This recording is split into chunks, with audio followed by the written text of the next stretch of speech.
Ngayon, Miss Rose, ano yung pinakamalalim o yung masasabi mo na tagumpay mo sa pagpasok mo at pagiging miyembro ng kooperatiba? Isa dyan yung nakapagtapos ako ng pag-aaral, business administration, major in operations management sa Lyceum of the Philippines. That's good. So isang malaking ano sa ito, kamusta ang pamilya na nalaman na ikaw ay nagtatrabaho at the same time ay nakapagtapos pa? No? Yes, very proud po sila sa akin na nagawa ko yun. Kasi hindi ko naman siya or hindi siya mangyayari kung wala yung tulong ng Caritas et Labora.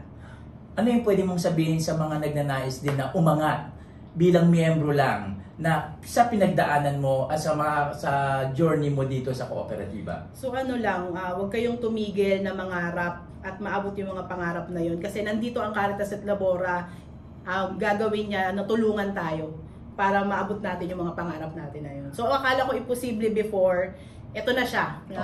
Graduate na ako ng college.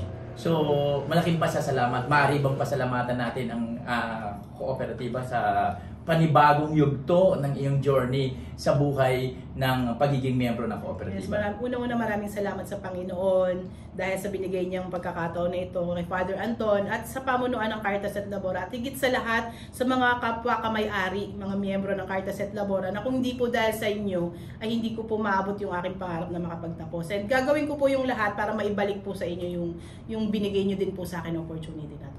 Okay. Maraming salamat sa iyo, Miss Rose, sa isang pagbibigay at pagbabahagi ng iyong paglalakbay sa kooperatiba. Mga kamay-ari, isang patotoo ang kooperatiba ay hindi lang po nakatingin sa ating pagbibigay ng serbisyo, kundi ang pag-angat ng bawat kamay-ari at kasapi nito. Yes. Maraming salamat po sa lahat.